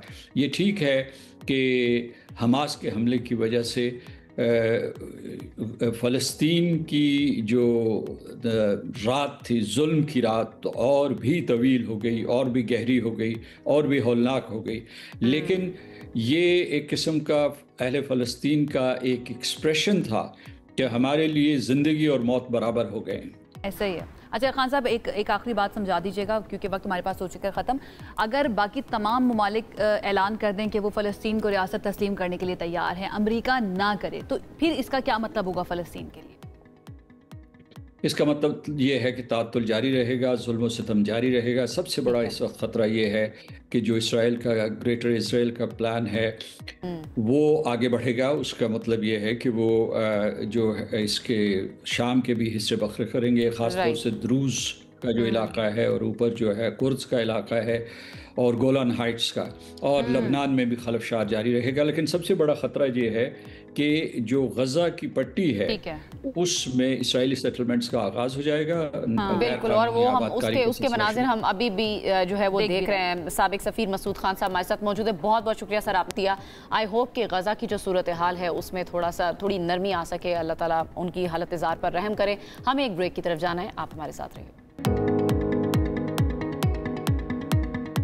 ओके जी, वेलकम बैक। कहा जाता है कि ख़वातीन जो हैं वो 40 साल की हो जाती हैं या 40 के हिस्से को जब क्रॉस करती हैं तो उसके बाद ख़वातीन की ज़िंदगी में जिस्मानी और जहनी तब्दीलियां जो हैं वो तेज़ी से रूनुमा होने लग जाती हैं। अक्सर ख़वातीन को इस मरहले पर जहनी दबाव, चिड़चिड़ापन और नींद की कमी का सामना भी होता है और अक्सर बेचैनी जैसी कैफियत भी महसूस कर रही होती हैं। बदकिस्मती से इन अलामात को फ़ौरी तौर पर डिप्रेशन जो है वो समझा जाने लग जाता है, लेकिन असल में ये मामला कुछ और होता है। वो क्या होता है? अच्छा, डिप्रेशन वैसे भी हो सकता है, लेकिन इसको खास तौर पर ये कह देना कि कोई खातून जो है ना आफ्टर 40 या 40s में जब वो आ गई है तो ये चिड़चिड़ी होना शुरू हो गई है, डाउन रहती है, लड़ाई झगड़ा शुरू कर दिया है। अब इसको बगैर डायग्नोज किए, बगैर तहकीक किए डिप्रेशन कहना जो है ना वो ठीक नहीं होगा। लेकिन हमारे यहाँ पर अनफॉर्चुनेटली हो यही रहा होता है और उनको एंटी डिप्रेसेंट्स दे दिए जाते हैं जिसकी वजह से मामला और ज़्यादा बिगड़ जाता है। अब इस सारी सिचुएशन के अंदर करना क्या चाहिए और क्या वाकई में ये कोई बीमारी है या कोई ऐसी नफ्सियाती कैफियत है जिससे लड़ा जा सकता है और यहाँ पर किस तरह से उसको मिसट्रीट किया जा रहा है। हमने सोचा कि ज़रा इसके ऊपर बात कर लेते हैं। तो आज का टॉपिक जो है वो उन ख़वातीन के लिए जो कि 40 को पहुँचने वाली हैं या 40 क्रॉस कर चुकी हैं उनके लिए बड़ा इंपॉर्टेंट है, उनके घर वालों के लिए बड़ा इंपॉर्टेंट है। हमारे साथ इस वक्त मौजूद हैं इस पर मजीद बात करने के लिए डॉक्टर शबाना मुफ्ती साहिबा जो कि गायनेकोलॉजिस्ट हैं। उन्होंने हमें ज्वाइन किया स्टूडियोज़ के अंदर। उनको वेलकम करते हैं। अस्सलाम वालेकुम डॉक्टर साहिबा, हाउ आर यू? वालेकुम सलाम, बिस्मिल्लाहिर्रहमानिर्रहीम, it's lovely to be here. Glad to have you. सबसे पहले तो ये बताइए कि वो आफ्टर 40 ख़वातीन के बारे में कहा जाता है कि चिड़चिड़ी रहना शुरू हो गई हैं, बच्चों को डांटना शुरू कर देती हैं, हस्बैंड से लड़ाई शुरू हो जाती है, घर में माहौल इनकी वजह से ठीक नहीं रहता, शायद ये डिप्रेशन का शिकार हो गई हैं, तो इनको एंटी डिप्रेसेंट या तो डॉक्टर रेकमेंड कर देते हैं, वो खुद से खाना शुरू कर देती हैं। थोड़ा सा एक्सप्लेन कीजिएगा ये आफ्टर 40 तब्दीलियाँ क्या आती हैं औरत की ज़िंदगी? अगर हम सोचें कि जितनी भी 40 के साल या 38 ईयर्स ऑनवर्ड्स सबको डिप्रेशन हो रहा है, it doesn't make any sense. तो इसका मतलब है कुछ ऐसी चेंजेस फिजिकली, एनाटॉमिकली कुछ औरत के जिस्म में ऐसा हो रहा है जिसकी वजह से ये डिप्रेशन वाली चेंजेस आती हैं, ये अलामात आती हैं। अफसरदा रहना शुरू कर देती है, रोने को दिल करता है, मूड स्विंग्स होते हैं, झुंझलाहट, टॉलरेंस ख़त्म हो जाती है, बच्चों के साथ लड़ती हैं, मियाँ के साथ लड़ती हैं, मूड स्विंग्स जिसे कहते हैं, एंग्जाइटी हो जाती है, हार्ट पैल्पिटेशंस, दिल तेज़ तेज़ धड़कता है। ऐसे मिलते जुलते सिम्टम्स होते हैं कि जब वो डॉक्टर के पास जाती हैं तो वो उनको राइट अवे समझते हैं कि जी डिप्रेशन है या एंग्जाइटी है या फिर इंसोम्निया की बीमारी हो गई। जी इंसोम्निया की, मैं भी अमेरिका से आती हूँ every 8 weeks year to spread the awareness कि एक्चुअली जो है अगर कोई प्रायर हिस्ट्री नहीं है आपके, एक तो है ना 20 साल में आपको डिप्रेशन हो गया था, कोई प्रीवियस मेडिकल हिस्ट्री है, ऐसा कुछ भी नहीं है, तो 40 साल के बाद खुद ब खुद ही जाके डिप्रेशन हो गया। अचानक से ऐसा क्या हुआ? कैसे हो गया? भाई हर कुराए अर्ज़ पे जो औरत पैदा हुई है पूरे प्लैनेट अर्थ में, हर औरत ने हार्मोनल फ्लक्चुएशन से जाना है। उसके जिस्म में हार्मोन्स फ्लक्चुएट करना शुरू कर देते हैं, उसकी माहवारी तब्दील होना शुरू हो जाती है, उनके पीरियड्स मिस होते हैं या कभी ज़्यादा आते हैं, उसको कहते हैं पेरीमेनोपॉज। ये एक प्रोसेस है जो 38 या 40 के बाद स्टार्ट हो जाता है और ये हर एक को स्टार्ट होना है। कुछ को अलामात ज़्यादा आती हैं, कुछ को कम, और फिर बढ़ते बढ़ते जिस्म के अंदर इन्फ्लेमेशन हो जाती है और जब वो 50 साल के पास जाती हैं तो हार्मोन्स बिल्कुल ख़त्म हो जाते हैं और जब माहवारी पूरे साल के लिए ख़त्म हो जाए तो हम कहते हैं जी औरत को मेनोपॉज हो गया। तो डिप्रेशन की ये जो स्टेजेस हैं, हम उनको अल्प्राज़ोलैम, नींद की गोलियां, डिप्रेशन की मतलब ये नफ्सियाती मसला नहीं है, बेसिकली उसकी बॉडी के अंदर तब्दीलियां आ रही हैं। नफ्सियाती मसला अगर है तो प्रीवियस कोई हिस्ट्री होनी चाहिए। ये नहीं कि एकदम आप उठे और आपको लगा जी मुझे डिप्रेशन हो गया, डिप्रेशन की गोलियां ले लो। जो हम उनके जो इर्द गिर्द रहने वाले लोग हैं, खास तौर पर उनको जो शौहर हैं, बच्चे हैं, क्रेजी हो गए, पेरेंट्स हैं, वो अंडरस्टैंड नहीं करते उस सिचुएशन को। शायद वो खातून खुद भी अंडरस्टैंड नहीं कर रही होती, वो उसको डिप्रेशन का नाम दे रही होती है। इन्फॉर्मेशन नहीं है, अवेयरनेस यही मैं बात करने लगी। मैं तो इतने मेरे फ्रेंड्स हैं साइकाइट्रिस्ट, मैं उन्हें कहती हूँ खुदा के वास्ते जब कोई 40s में औरत आती है पहले ये तो देख लो कि उसकी अंडरलाइंग रीजन क्या है। अगर उसको पीछे से कोई हिस्ट्री थी नफ्सियाती तो देन थिंक अबाउट इट। और थायराइड के इश्यूज भी, हार्मोन्स जो होते हैं वो भी चेक कर लें आपको। लेकिन मेजॉरिटी जो किसी हिस्ट्री के साथ नहीं थी पहले, और इस एज में आप जब उनकी कंप्लीट हिस्ट्री लेते हैं और उनकी टेस्टिंग करते हैं तो आपको पता चलता है कि हार्मोन फ्लक्चुएट कर रहे हैं। सिंपल, आपने हार्मोन्स ही को ट्रीट करना है। कहीं ऐसा तो नहीं डॉक्टर साहब कि अगर डॉक्टर के पास जा रही हैं खवातीन स्पेशली, या उनके हस्बैंड्स उनको लेके जा रहे हैं, बच्चे लेके जा रहे हैं, तो वो गलत डॉक्टर के पास लेके जा रहे हैं, उनको जाना गायनेकोलॉजिस्ट के पास चाहिए, वो साइकाइट्रिस्ट के पास जाए। अच्छा, मेरा जो पर्सनल एक्सपीरियंस है, क्योंकि I train and teach doctors in Pakistan as well, क्योंकि पूरी दुनिया के अंदर वेव आई है हार्मोन्स की। यहाँ के डॉक्टर जो हैं अभी थोड़े से 20 इयर्स ओल्ड प्रैक्टिस कर रहे हैं, जिसमें वो वाले हार्मोन्स वो कहते हैं जी सिंथेटिक हार्मोन्स होते हैं, जिससे जो होता है आपको कैंसर हो सकता है छाती का, तो उसकी वजह से आप हार्मोन्स मत लो।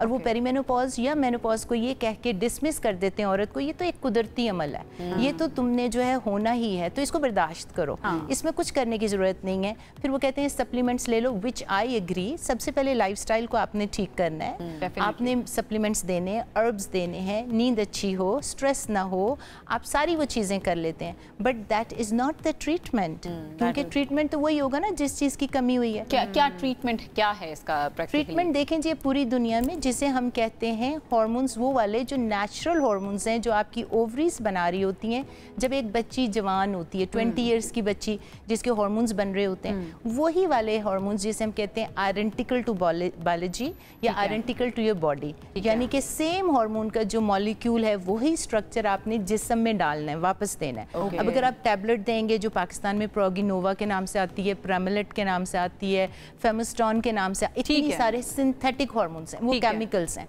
वो नहीं देना।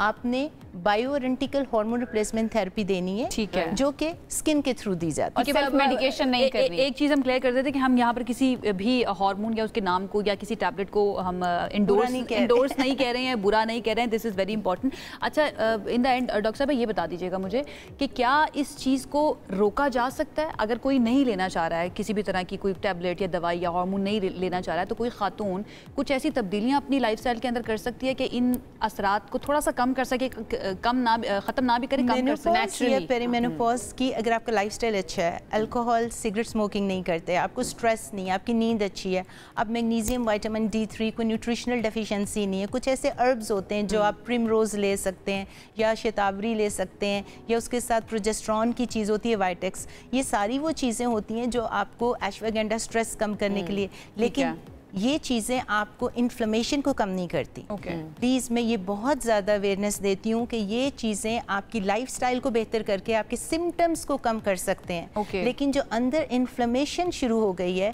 और जो जड़ है बेसिकली, जो बुढ़ापे की चेंजेस आनी शुरू हो जाएंगी और बुढ़ापे की बीमारियाँ आपको प्रोसेस 40s में स्टार्ट हुआ, 60 में जाके बीमारियाँ लगेंगी, हार्ट डिजीज़ की, छाती के कैंसर की, और आपके मेमोरी लॉस, अल्जाइमर डिजीज़ की, हड्डियों की बीमारियाँ, खोखलापन, उसको ये नहीं रोकेगा। उसका ट्रीटमेंट सिर्फ ये है कि जो हार्मोन्स खत्म हुए हैं वही हार्मोन्स रिप्लेस करें, रिप्लेस करेगा, ठीक है, और इसी की ट्रेनिंग देने के लिए आप यहाँ पर, ठीक है, बहुत शुक्रिया। Thank you so much. Doctor Shabana Mufti हमारे साथ मौजूद थी। कहने का मतलब ये है कि जितने भी देखने वाले हैं ख़वातीन भी, एक तो इसके बारे में अवेयरनेस और पढ़ना बड़ा ज़रूरी। आई होप डॉक्टर साहिबा के थ्रू आपकी रहनुमाई भी हुई होगी। मकसद ये नहीं है कि आपने एजिंग को रोकना है, एजिंग तो होगी, आप कुछ भी कर लें, लेकिन इसको एक स्मूथ प्रोसेस के ज़रिए और बग़ैर तकलीफ दे हो तो वो ज़्यादा अच्छा होगा। और दूसरा ये कि हमें टूवर्ड्स दोज वुमेन जो कि 40 को क्रॉस करने वाली हैं या 40 के करीब पहुँच रही हैं, उनके तरफ हमें काइंड होने की बहुत ज़्यादा ज़रूरत है। दूसरों के बिहेवियर्स बहुत काउंट करते हैं। एग्जैक्टली। एक ब्रेक की तरफ जाते हैं, ब्रेक से वापस आएंगे तो मज़ीद बात करेंगे। ब्रेक के बाद आपको कहेंगे खुशामदीद। हमने सोचा थोड़ी सी बात कर लें यूटिलिटी स्टोर्स के हवाले से। तो कराची, लाहौर, इस्लामाबाद समेत मुल्क भर में तमाम यूटिलिटी स्टोर्स जो हैं वो बंद कर दिए गए हैं, या इस बारे में नोटिफिकेशन जो है वो अब जारी कर दिया गया है। यूटिलिटी स्टोर्स पर खरीदो फरोख्त जो है वो मुकम्मल तौर पर रोक दी गई है। एक टाइम था जब यूटिलिटी स्टोर्स का जो वो था ना, वो पीक पर था और सब लोग जाकर सब्सिडाइज चीज़ें वो खरीदना पसंद कर रहे थे, लेकिन वो एक दौर जो है वो अब खत्म हो चुका है। और बहुत सारे लोग इस पर तहफ़्फ़ुज़ात का इजहार भी करें, और बहुत सारे ऐसे लोग थे, अभी भी थे, जो इससे बहुत फ़ायदा उठाते थे। पीपल्स पार्टी ने बड़ी इसके बारे में आवाज़ बुलंद किया है। अभी जो रिसेंटली सीनियर वज़ीर हैं सिंध के शर्जील इनाम मेमन, उन्होंने तहफ़्फ़ुज़ात का इजहार किया इस बंदिश के ऊपर, और ये कहा है कि इदारा 55 बरस से कम आमदनी वाले अफराद को सस्ती बुनियादी अशिया जो है वो फराहम कर रहा था, सब्सिडाइज चीज़ें दे रहा था। इदारे की बंदिश जो है, और 12,000 मुलाजमीन की बरतरफी भी हुई है। लोग जो है वो आपको पता है कि अनएम्प्लॉयड भी हुए हैं। हज़ारों ख़ानदानों के रोज़गार पर हमला है। मुलाजमीन को फारिग करने की बजाय दीगर इदारों में एडजस्ट किया जाए, ये उन्होंने मुतालबा भी किया है। This is very important. 12,000 एक बहुत बड़ा नंबर होता है। वो तमाम लोग जो यहाँ पर जॉब करते थे और अब जो है ना उनके पास कोई जॉब ऑलरेडी मुल्क में एम्प्लॉयमेंट का बहुत ज़्यादा मसला है, और 12,000 लोग अगर आप मजीद अनएम्प्लॉयड कर देंगे, वो बिल्कुल बात ठीक है, आप उनको कहीं और एडजस्ट करना बहुत ज़्यादा ज़रूरी है। अच्छा, एक स्टोरी इंटरेस्टिंग तो नहीं, देख के बड़ी खतरनाक मुझे लगी, और मैंने कहा कि ये जो मेरा एक आज़म है ना कि किसी झूले पर नहीं बैठना है। आप नहीं बैठती? मैं नहीं बैठती। एक तो मेरी तबीयत ख़राब हो जाती है, दूसरा मुझे डर बहुत ज़्यादा लगता है। और कल आपने फुटेजेस देखी हैं सऊदी अरब से जो आई हैं, वहाँ पर ताइफ के अंदर एक अम्यूजमेंट पार्क में एक अफसोसनाक हादसा पेश आया है, जिसमें एक झूला चलते हुए टूट कर गिर गया। इस हादसे में 23 अफराद जख्मी हुए हैं, और इस हादसे की वीडियो आपने भी देखी होगी, सोशल मीडिया पर बहुत ज़्यादा वायरल भी हो रही है, जिसमें झूले का मेन पोल बीच से टूटता हुआ दिखाई दे रहा है, और मुताद्दिद लोग इसमें सवार थे, वो गिर भी गए। चीखों पुकार की आवाज़ भी आप सुन सकते हैं। मैं वैसे झूलों पे बैठती हूँ, लेकिन इसको देखने के बाद जो है ना, मुझे भी थोड़ी सी वो एक खौफ सा महसूस हो रहा है कि तो देख के ट्रॉमा हो गया। एग्जैक्टली। और इन ममालिक में तो प्रोटोकॉल्स को भी काफ़ी फॉलो किया जाता है, फिर देखा चेक किया जाता है। मेंटेनेंस जो है वो झूलों की वो बहुत ज़्यादा ज़रूरी होती है। असल बात ही मेंटेनेंस की है कि मेंटेनेंस अगर टाइम पे होती रहे तो I think there is no harm. I don't know वो उसमें क्या मसला बना है, क्या किस तरह से टूट गया, लेकिन आपका तो फियर वहीं का वहीं है। मेरा फियर वहीं का वहीं नहीं है, बहुत ज़्यादा बढ़ गया, मज़ीद ट्रॉमेटाइज हो गई हूँ मैं। खैर आगे बढ़ते हैं। फ्रांस से आपको खबर देते हैं, जहाँ पर खूबसूरत रंग बिरंगे गुब्बारे जो हैं उन्होंने आसमान को रंगीन कर दिया। हॉट एयर बलून फेस्टिवल में रंग बिरंगे बड़े बड़े गुब्बारे जो है वो आसमानों पे उड़ते हुए हमें नजर आए, और इन गुब्बारों ने नीले आसमान पर जैसे मोती बिखेर दिए, और ये करने का मुझे शौक है। दिस इज आल्सो डेंजरस, लगता डेंजरस है, लेकिन ये करने मैंने वैसे सुना है कि ये भी बड़ा खतरनाक होता है, लेकिन ये करने का शौक है। आपको फजाओं में उड़ने का मेरे ख्याल से शौक है, फजाओं में बुलंदियों में जाने का शौक है, तो ये आपको बुलंदियों में ये मत ये देखो दीजिएगा कि बहुत पर लग रहे हैं आजकल आपको, लेकिन ये है कि दिस इज वेरी इंटरेस्टिंग। ये थोड़ा सेफ भी लगता है, लेकिन ये है कि थोड़ा बहुत तो खतरा आपको मोल ले ही लेना चाहिए ना। एड्रेनलिन कहते हैं ना, वो रश के लिए बड़ा जरूरी होता है। ये नहीं, बहुत जबरदस्त है जी, होना चाहिए मेरे ख्याल से। सोशल मीडिया रील्स बनाने के लिए तो बहुत अच्छा है, आप फजाओं में उड़े और अपना सोशल आजकल जमाना भी बहुत ज्यादा जरूरी है। अच्छा जी, बलूचिस्तान का पहला विमेन बाजार, उसकी बात कर लेते हैं, जहाँ पर खरीदार और दुकानदार खवातीन है। जिला खुजदार में कराची टू कोयटा कौमी शाहराह के करीब कौशक में कायम किए गए इस बाजार के पहले मरहले में 20 के करीब दुकानें बनाई गई हैं। तमाम खवातीन वहाँ पर होती हैं, और खवातीन जो हैं वही वहाँ पर शॉपिंग करने के लिए भी आ रही होती हैं। सकाफती खानों की दुकानें भी हैं वहाँ पर। इसके अलावा खवातीन के सकाफती बलोची मलबूसात की भी कई दुकानें यहाँ पर मौजूद हैं। This is very interesting. अगर खवातीन ही दुकानदार हैं, ये वुमेन एम्पावरमेंट की तरफ मेरे ख्याल से बड़ा अच्छा कदम है, ख़ासतौर पर जो बलूचिस्तान का इलाका है उसके हवाले से। लेकिन इस पर अल्ताफ हुसैन ने एक रिपोर्ट भी तैयार की है, पहले वो देखते हैं। जी बिल्कुल, ये बलूचिस्तान का पहला वुमेन बाज़ार है, जहाँ ख़रीदार ख़वातीन और दुकानदार भी ख़वातीन है। ये उस वुमेन बाज़ार खुजदार कोयटा कराची कौमी शाहराह पर घोष के मकाम पर वाक़या है, जहाँ इस वुमेन बाज़ार में टोटल 20 से ज़ायद दुकानों पर मुश्तमिल है, जिसमें बलूची लिबास और बलूची सकाफ़त की चीज़ें इस दुकानों में शामिल है। जबकि हमने इस दुकानों के ओनर से बात की, उनका कहना है कि इस चीज़ों की क़याम हमारे लिए एक खुशाइन बात है, जिसमें हम अच्छी तरह से अपनी चीज़ें फ़रोख्त कर सकते हैं। यहाँ पे सब आसानी से आ सकती हैं और अपने शॉप्स खोल सकते हैं, अपना बिजनेस कर सकती हैं। सकाफती खानों से लेकर सकाफती लिबास तक मौजूद है। यहाँ पे जिम की सहूलत मौजूद है, वुमेंस के लिए पार्लर की सहूलत मौजूद है, और उसके अलावा इवेंट मैनेजमेंट की भी सहूलत मौजूद है। और इनके अलावा जो है एक बहुत बड़ी बात कि यहाँ पे मेडिकल की सहूलियत भी बहुत अच्छी तरह से फराहम की जाती है। जी, हमने यहाँ की ख़वातीन से बात की। उनका कहना था कि यहाँ ऐसे बाज़ार में जो ख़रीदार ख़वातीन है और दुकानदार भी ख़वातीन, हम अच्छी चीज़ें ख़रीद सकते हैं और बेच भी सकते हैं। हुकूमत बलूचिस्तान को चाहिए कि हर अज़लाओं में ऐसे वुमेन बाज़ार कायम करे ताकि हमारे मुआशरे की ख़वातीन भी काम कर सकें। अरे वाह, क्या बात है। अल्ताफ़ हमें अपडेट कर रहे थे और जिम भी नज़र आ रहा है, वहाँ पर कपड़ों की दुकानें भी नज़र आ रही हैं। मुझे लगता है कि वहाँ पर मर्द हजरात को जाने की वैसे इजाज़त नहीं होगी, लेकिन अल्ताफ़ चले गए थे वहाँ पर रिपोर्ट करने के लिए। वो बड़ा ज़रूरी था आप लोगों को दिखाने के लिए कि बलूचिस्तान के अंदर भी हम देख रहे हैं कि ख़वातीन के एम्पावरमेंट के लिए, वुमेन एम्पावरमेंट के लिए काफ़ी काम किया जा रहा है। अच्छा, अब एक मरतबा फिर से ज़रा हमें बात करनी है पाकिस्तान की सियासत के बारे में कि क्या क्या तब्दीलियाँ, क्या क्या डेवलपमेंट्स हो रही हैं। एक तो सेशन हम कर चुके हैं, हमने सोचा आज दिल नहीं भरा है और वीकेंड भी है तो एक और सेशन कर लेते हैं, और बात हो जाए, एक और सियासत की बात करें। और वो ये है कि इस्लामाबाद में एक मरतबा फिर अपोजिशन सियासत का मरकज़ बन चुका है, जहाँ पर अपोजिशन इत्तेहाद तहरीक तहफ़्फ़ुज़ आईन पाकिस्तान ने 2 रोज़ा ऑल पार्टीज़ कॉन्फ्रेंस बुला दिया है, जिसका इनेकाद आज और कल हो रहा है।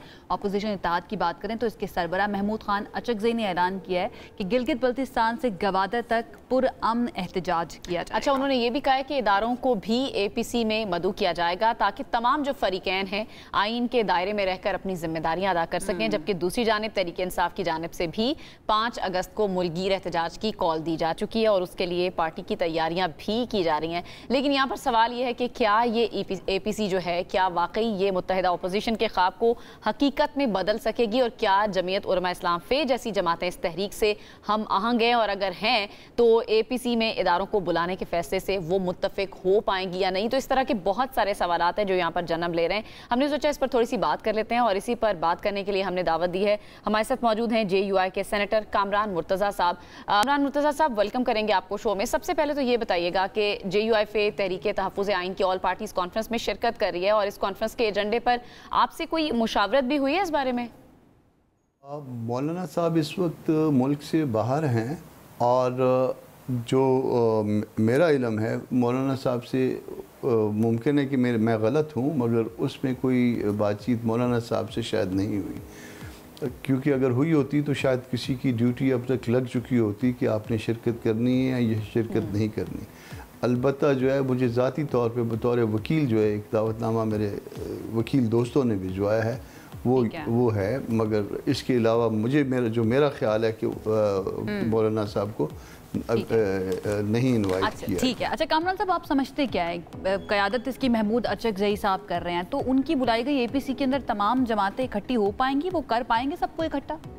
वैसे तो महमूद अचकज़ई साहब एक मोतबर सियासतदान हैं, यकीनन अगर वो कहें तो वो लोग इकट्ठे हो भी सकते हैं, मगर जिस मकसद के लिए जो इकट्ठा करने की बात होती है या जो एक साथ जो उसमें वन ऑफ द कंपोनेंट है बड़ी पार्टी जो है, वो फिर अगर किसी वक्त आपके साथ बैठे और उसके बाद जब वो मामला निकल जाए या वो वक्त गुजर जाए तो उसके बाद इल्ज़ामात लगाते हुए रुखसत हो जाए, तो फिर दूसरी पार्टियां शायद जो है ना वो थोड़ा सा तहफ़्फ़ुज़ात के शिकार हो जाती हैं। मेरा ख्याल है कि जब तक वो तहफ़्फ़ुज़ात दुरुस्त नहीं होंगे, उनको एड्रेस नहीं किया जाएगा, उसका रिड्रेसल नहीं होगा, मुमकिन तौर पे। कामरान साहब, अभी जो करंट सिनेरियो है तहरीक इंसाफ की ख़ास तौर पर मैं बात करूं तो उनके लिए जो सख्तियां इस वक्त हो रही हैं, आपको लगता है कि 5 अगस्त की जो कॉल दी गई है आवाम को सड़कों पर निकालने के हवाले से, ये सक्सेसफुल हो पाएगी, आवाम सड़कों पर आ पाएंगे?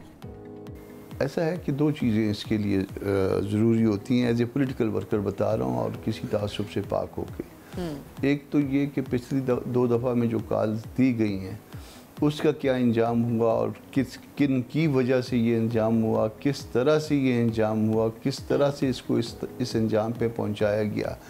आया आज जो जिनको APC के नाम पे बुलाया गया है उनको उसमें शरीक किया गया उस वक्त उन दोनों में, फिर उसमें जो है वो आवाम को और वर्कर को इस तरह से अकेला छोड़ के और फिर जो लोग इधर उधर हो गए उनके ख़िलाफ़ पार्टी के अंदर कोई एक्शन हुआ या नहीं हुआ, तो ये दूसरा सवाल हो जाएगा। तीसरा सवाल ये होगा कि इस तरह के जब मामलात होते हैं उसके लिए एक लंबी प्लानिंग और लंबी तैयारी जो है रिक्वायर्ड होती है।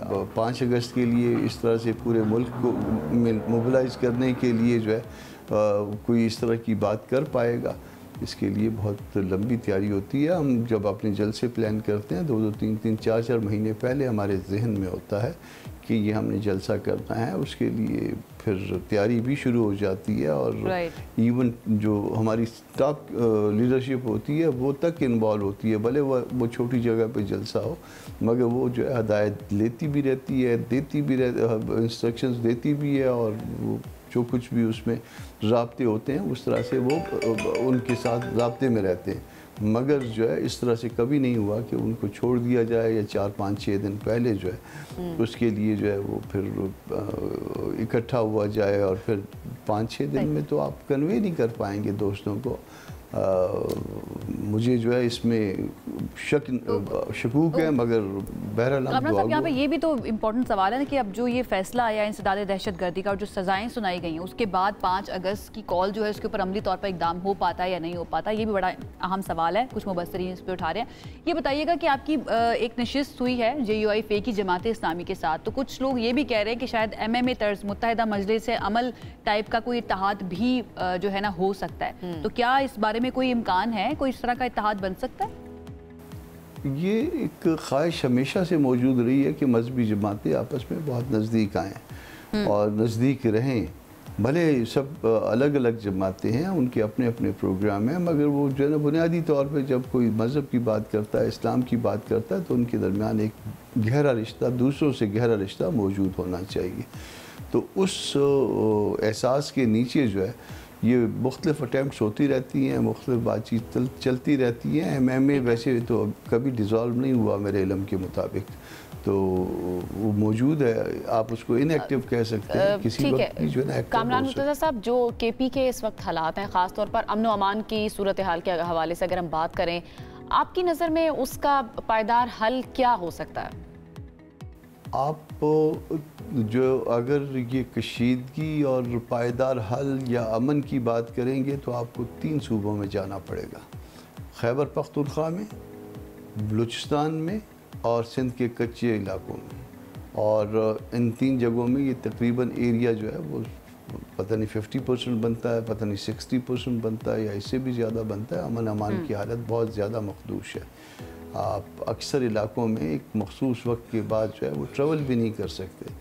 इवन बाज़ इलाकों में कर्फ्यू जैसी पोजीशन होती है। तो उसके लिए अगर आपकी वो पुरानी जो है वो मेडिसिन कारआमद होती तो आज आप दोबारा ये ऑपरेशन न कर रहे होते। इससे पहले आपने कई ऑपरेशन जो है ना खैबर पख्तूनख्वा में भी किए हैं, बलूचिस्तान में भी किए हैं, और वो आपके ऑपरेशन कभी भी कामयाब नहीं हुए, उसके नताइज कभी ऐसे अच्छे बरामद नहीं हुए। वक्ती तौर पे चीज़ें जो है ना इधर उधर हो जाती हैं, तो उसका मुस्तकिल हल निकालिए। हम सब का मुल्क है, ये हमारा अपना मुल्क है, हम खुद भी दस्तूर के मुताबिक चलिए, बाकियों को भी दस्तूर के मुताबिक लेके चलिए और बातचीत का आगाज़ करें। ठीक है, आपको लगता है कि इसका पायदार हल निकलना जो है वो बहुत ज़्यादा ज़रूरी है। ठीक है, बहुत शुक्रिया। कामरान मुर्तज़ा साहब JUIF के रहनुमा हमारे साथ मौजूद थे। उन्होंने बात की है कि APC जो अब बुलाई जा रही है उसके अंदर मज़ीद क्या बातचीत होती है और पाकिस्तान के मसाइल का हल निकलता है और तहरीक तहफ़्फ़ुज़ आईन पाकिस्तान होता है या नहीं होता है। आगे बढ़ जाते हैं और एक और अहम खबर आपको देते हैं, वो ये है कि पाकिस्तान में ईरान के सफ़ीर की जानिब से एक स्टेटमेंट आया। उन्होंने कहा है कि ईरान के सदर आइंदा इतवार को पाकिस्तान के दौरे पर आएंगे। बड़ी अच्छी खबर है। पाकिस्तान और ईरान के ताल्लुकात हमें पता ही है कि वो बिल्कुल बरादराना ताल्लुकात हैं, तो ये खुशाइंद होगा कि ईरान के सदर पाकिस्तान आएंगे। बहरहाल इसराइल के खिलाफ जंग में ईरान को पाकिस्तान की हिमायत हासिल रही है। ईरानी सदर के दौरे के दौरान मुख्तलिफ मुआहिदों पर दस्तखत भी होंगे। फैसला आपका में मजीद ने कहा है कि पाकिस्तान और ईरान में ऐसा कोई तिजारती मसला नहीं है जिसे हल नहीं किया जा सकता। गैस पाइपलाइन मंसूबे पर मफादात को मद्देनजर रखते हुए पेशरफ्त होगी, तो ये अच्छी पेशरफ्त सामने आ रही है। सबसे आगे में यहाँ पर वक्त हुआ एक ब्रेक का, हम अभी वापस आ रहे हैं। Stay with us. This segment is brought to you by Telenor and Allied Bank Limited. Welcome back. Segment है हमारा मनी मैटर्स। करीबी स्ट्रेटेजिक राब्तों और मुआशी सिफारतकारी के इम्तजाज, जिसकी क़यादत वज़ीर ख़जाना मोहम्मद औरंगज़ेब ने की, और इसके नतीजे में अमरीका ने जुमे के रोज़ पाकिस्तान की बरामदात पर 19% इजाफी टैरिफ लगाने पर इत्तेफाक किया है। अब हतमी नतीजा जो है वो अमेरिका की जानिब से इब्तदाई तौर पर ऐलान करदा 29% टैरिफ के मुकाबले में 10% कमी है। आज हमने इसी मामले पर बात करनी है। बिल्कुल इंतजार किया जा रहा था कि टैरिफ वाले मामले के ऊपर क्या नताइज जो है ना सामने आते हैं और पाकिस्तान किस हद तक मना पाता है ट्रंप को या अमेरिकी पॉलिसी को, कितना कम किया जाएगा। तो अभी पता चला है कि 29% से 19% पर अमेरिका आ चुका है। ये भी उस ट्रेड डील का हिस्सा है जिसका ऐलान, जिसके बारे में हमने कल भी बात की थी। तो इसकी मजीद कंटेंट के ऊपर बात कर लेते हैं। हमारे साथ फरहान बुखारी साहब मौजूद हैं, उनकी तरफ चलते हैं। अस्सलाम वालेकुम फरहान साहब। अस्सलाम वालेकुम। ठीक ठाक हैं आप? जी आज तो अच्छा दिन है, अच्छा दिन है। सुबह से हम अच्छी खबरों दे रहे हैं। अच्छा 29 से 19% टैरिफ पाकिस्तान के लिए इसका क्या मतलब है? एंड जितना नुकसान हमें शायद 29% से होना था उतना ज़्यादा असर 19% से नहीं होगा, कुछ हद तक कम हुआ है। बाकी डिटेल आप बताइए। इसकी अहमियत, एक बड़ी अहमियत ये भी है कि इंडिया जो कि हमारा डायरेक्ट कंपेटिटर है, ख़ास तौर पे टेक्सटाइल्स और टेक्सटाइल से मुंसलिक जो दूसरी एक्सपोर्ट्स हैं, फिर उसके अलावा चावल की हमारी जो बरामद है, इस किस्म की चीज़ों पे और कुछ और भी आइटम्स हैं, उस पे हमें एक एडवांटेज मिल गया है इंडिया के मुकाबले में। और इंडिया को और भी उनके ऊपर एक धमकी है अमेरिका की कि अगर उन्होंने रूस के साथ अपनी तिजारत ख़त्म ना की या कम ना की तो नतीजतन जुर्माने भी आयद हो सकते हैं। तो 25% जमा जुर्माना और पाकिस्तान के लिए सिर्फ 19% की फ़िलहाल खबर है। और जहाँ पे अरबों डॉलर हैं एक्सपोर्ट्स में, उसमें 6% तो पता नहीं कहाँ से कहाँ। तो पाकिस्तान के एक्सपोर्ट्स जो हैं अमेरिका के लिए, आपको लगता है कि उसके ऊपर फ़र्क पड़ेगा? क्योंकि सबसे ज़्यादा एक्सपोर्ट तो अमेरिका में ही करता है पाकिस्तान अपनी। पड़ सकता है, लेकिन उसके लिए ज़रूरी ये है कि हम अपनी भी मकामी तौर पे कुछ इस्लाहात करें। हमारी अगर इंडस्ट्री जो कि पिछले माली साल में मनफी एक ग्रोथ रही है, उसको निकालें उस दौर से, फिर ज़राअत की इस्लाह करें। हमारी एग्रीकल्चरल प्रोड्यूस कुछ ऐसी हैं, जैसे चावल का मैंने जिक्र किया, इसके अलावा और भी चीज़ें हो सकती हैं जो कि अमरीकी मार्केट में जाके और मुल्क के लिए ज़र मुबादला कमा सकती हैं, जो कि एक अच्छा। आपने भारत की बात की, जो जनूबी एशिया में मेरे ख्याल से पाकिस्तान पर सबसे कम टैरिफ जो है लगाया गया। बांग्लादेश पर भी 20% है, पाकिस्तान से 1% ज़्यादा है उन पर भी।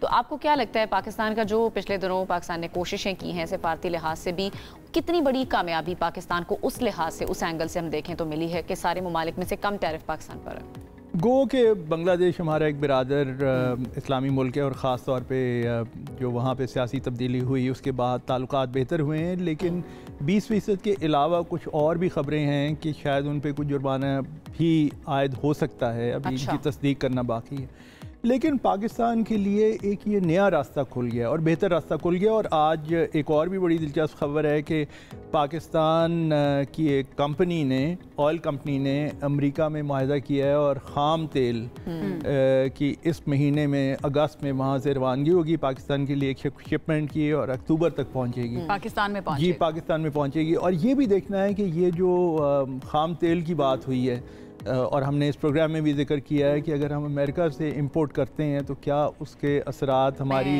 मकामी कीमत पे भी पड़ेंगे कि वो जो हम नॉर्मली ख़ाम तेल ख़रीदते हैं उसके मुकाबले में अमेरिका से ख़रीदा गया ख़ाम तेल जो है वो हमें महंगा पड़ेगा या फिर उससे हमें फ़ायदा होगा? ये अभी वक्त बताएगा। मुझे आदाद शुमार मैंने तलाश करने की कोशिश की है लेकिन मिले नहीं, क्योंकि देखिए ना इस वक्त तो खलीज फ़ारिस से, मिडल ईस्ट से करीबी मुल्क हैं हमारे, वहाँ से तेल आता है। अगर ये अमेरिका से पूरा ट्रांसपोर्ट करके लेके आएंगे और इतने दिन लगेंगे, इतना वक्त लगेगा, तो फिर उसकी बावर ये किया जा सकता है कि उसकी ट्रांसपोर्टेशन कॉस्ट हो सकता है ज़्यादा हो, लेकिन इसका आखिर में नतीजा क्या होगा वो वक्त बताएगा। अच्छा, तेल के अलावा किन शोबों में पाकिस्तान जो है वो अमेरिका के साथ तजारत को मज़ीद बढ़ा सकता है इस मुआहिदा होने के बाद? तेल के हवाले से एक मैं इजाफी एक इन्फॉर्मेशन देता चलूँ कि सदर ट्रंप ने अभी पिछले 1-2 दिन में ये भी मंजर आम पे अनाउंस किया कि एक अमरीकी ऑयल कंपनी पाकिस्तान में आके तेल की दरियाफ्त में भी काम करेगी। ये पाकिस्तान के लिए एक बहुत अहम एक पेशरफ्त हो सकती है। कल उनका स्टेटमेंट भी इस बारे में ये था, थोड़ा सा उन्होंने ज़रा तंज भी किया था कि हो सकता है पाकिस्तान भारत को जो है एक्सपोर्ट करें। लेकिन उसके अलावा देखिए पाकिस्तान को ज़रूरत है अपनी एक्सपोर्ट्स को एक तरह से यानी वसअत देने की, डाइवर्सिफाई करने की। कई शोबे पाकिस्तान में ऐसे हैं जहाँ पे एक्सपोर्ट्स बढ़ाई जा सकती हैं। मसलन सियालकोट की एक ज़माने में कितनी शोहरत थी वहाँ की स्टील मैन्युफैक्चरिंग की, स्पोर्टिंग गुड्स की, उसका मैं समझता हूँ सर्जिकल आलात भी इवन। जी बिल्कुल, सर्जिकल आलात। एक ज़माने में बल्कि किसी डॉक्टर ने यह कहा था कि यूरोप में तो कोई वो ऑपरेशन होता ही नहीं माँ सिवाय उसके कि पाकिस्तान की याद आए, क्योंकि कुछ ना कुछ। अच्छा, ये पाकिस्तान और अमेरिका के दरमियान जो हम देख रहे हैं ट्रेड की सतह पर इतनी ज़्यादा कुर्बत अब महसूस हो रही है, इंडिया जो है वो बहुत ज़्यादा इससे परेशान है, या इंडिया का फ्यूचर आप अमेरिका के साथ कैसा देख रहा है उनकी रिलेशनशिप का, या बहुत लेफ्ट आउट फील कर रहा है? अभी तक तो देखिए इंडिया के लिए कोई अच्छी खबरें अमेरिका के हवाले से नहीं आ रही। एक तो हमने अभी बात की ड्यूटीज़ और दूसरा ये है कि अगर पेनल्टीज़ उन पे लगती हैं क्योंकि वो रूस से तिजारत जारी रखते हैं, तो ये भी हमें याद रखना चाहिए कि कम से कम 60 से 70 बरस की तारीख़ है उनकी रूस के साथ तिजारत की और इकोनॉमिक रिलेशंस की। अब क्या वो अमेरिका की धमकी के नतीजे में क्या वे आउट वैसे निकाल सकता है इंडिया? उधर रशिया है, इधर अमेरिका है, वो वे आउट ये निकाल फंस गए। वो ये कह रहे हैं कि हम अमेरिका से F-35 तैयारे जो है ना वो नहीं खरीदेंगे। ये भी खबर है। अच्छा, लेकिन देखिए ना, ये F-35 ये गुफ्तगू कहीं और चली जाएगी, लेकिन ये भी एक मजाक है कि अमेरिकन प्लेन्स कभी उन्होंने पहले लिए नहीं, और फिर जो फ्रेंच राफेल तैयारे उन्होंने लिए वो उस पर जो हालत उनकी हुई। तो अच्छा ना अमेरिका से ना लें, बेइज्जती मजीद उनकी भी करवाएंगे। बेइज्जती उनकी भी करवाएंगे, और हो सकता है कि अमेरिका भी 2-4 दफ़ा सोचे कि भाई इंडिया को प्रोवाइड करके अगर वहाँ के पायलट्स की ट्रेनिंग के ये हालात हैं। Again it's not about the gun, it's about the man behind the gun. अच्छा, खैर बड़ा एक इम्पॉर्टेंट खबर जो है ना वो भी हमारे सामने है, वो ये कि गैर मुल्की कंपनियाँ जो पाकिस्तान के अंदर ई कॉमर्स का काम कर रही होती हैं उनके ऊपर जो टैक्स लगाया गया था 5%, वो हटा दिया गया। लाइक अमेजोन हो गया, टीमो हो गया। इसका क्या मतलब है पाकिस्तान के लिए? क्योंकि बहुत ज़्यादा लोग परेशान थे मेरे समेत, टीमो पे और अमेजोन के ऊपर टैक्स लगाता रहा कि आप चीज़ें मंगवा रहे होते हैं और वो इतनी महंगी हो जाए, तो मैंने सोचा था कि अब मैंने नहीं मंगवानी है।